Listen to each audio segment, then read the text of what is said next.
petit extrait de Philippe Guillemot qui va nous expliquer comment on crée son futur. Alors que dis-tu, Philippe? Voilà. Moi, j'ai une vision cybernétique de l'espace-temps. Hein. C'est de la déformation professionnelle du physicien, informaticien, ingénieur. Donc, j'ai toujours essayé de comprendre la réalité au travers de cette vision, on va dire, plus large que ce que nous propose la physique habituellement, parce que je suis très intuitif et que j'ai appris à faire confiance en mon intuition dès l'enfance et à l'expérimenter, etc. Et du coup, j'ai forgé une vision de la réalité qui a emprunté à tous les champs de connaissances. Et j'ai réussi petit à petit à en trouver la cohérence, à vérifier que ça fonctionne. Et c'est ça qui... Il est logique que ça plaise, puisque ce que je présente comme tableau, c'est cohérent et c'est rationnel. Et donc, je peux le résumer. Je vais essayer de le résumer, encore une fois.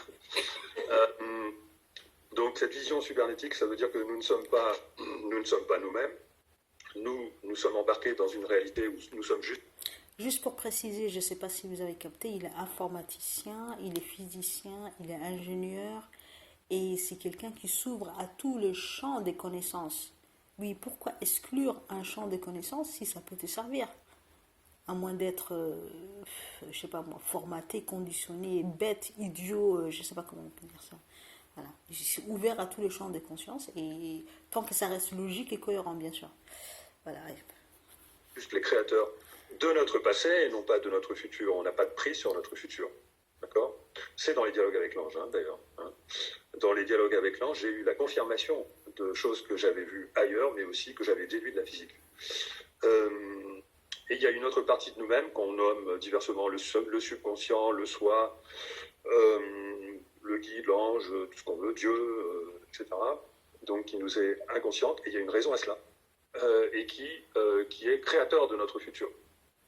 C'est notre inconscient qui crée notre futur, pas l'inconscient physique.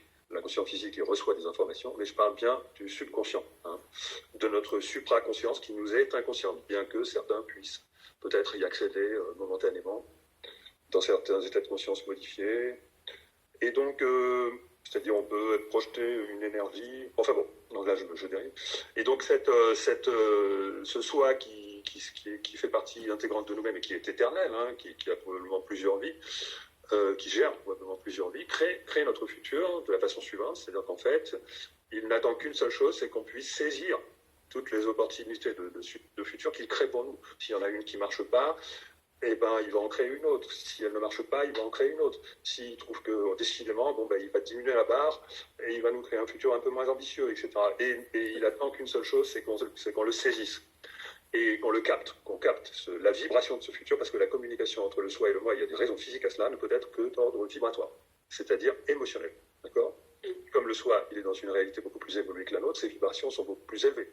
Et nous, on est dans une réalité pleine de contraintes, et donc nos vibrations sont beaucoup plus basses. Et la difficulté, ça va être d'arriver nous-mêmes à nous dégager du conditionnement qui engendre des vibrations basses pour être capable de recevoir, de capter les vibrations les plus basses de notre soi, donc qui sont beaucoup plus élevées que les nôtres, réussir à les capter, ce qui va nous permettre, ce qui va nous ressentir de la joie, on va ressentir de la joie, et ça va être une validation de l'information ainsi téléchargée, en quelque sorte.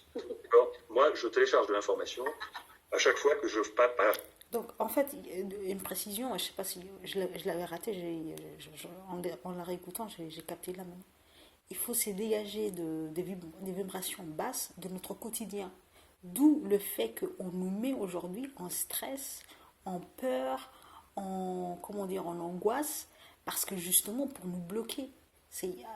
Alors qu'on devrait avoir des vibrations élevées et y avoir de l'espoir, de la joie, tout ce que vous voulez, d'être vraiment en haute fréquence.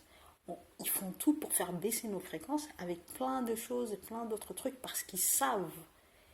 Ils connaissent le mécanisme. Enfin, de qui tu parles? De ceux qui veulent tout le temps vous limiter et vous contrôler. Je viens de capter ça en réécoutant. À chaque fois, ce matin, ça m'est arrivé, j'ai fait 3 heures de marche. À chaque fois que je vais en forêt, dans la montagne, etc. Et donc, quand vous avez capté ainsi une nouvelle vibration, et que vous la transformez en intention, c'est-à-dire vous la faites vôtre, donc vous forgez une nouvelle intention, vous vous confirmez une intention qui était déjà existante, mais ça y est maintenant, la joie que vous avez ressentie, à vous imaginer. Capter une information, l'intégrer, en forger, faire d'elle l'information devient une intention qui t'appartient. Très intéressant.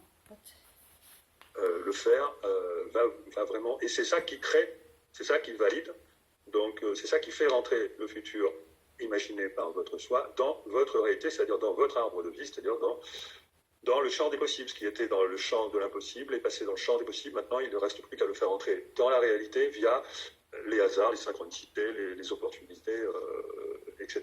Et donc, voilà comment ça fonctionne. Et si j'ai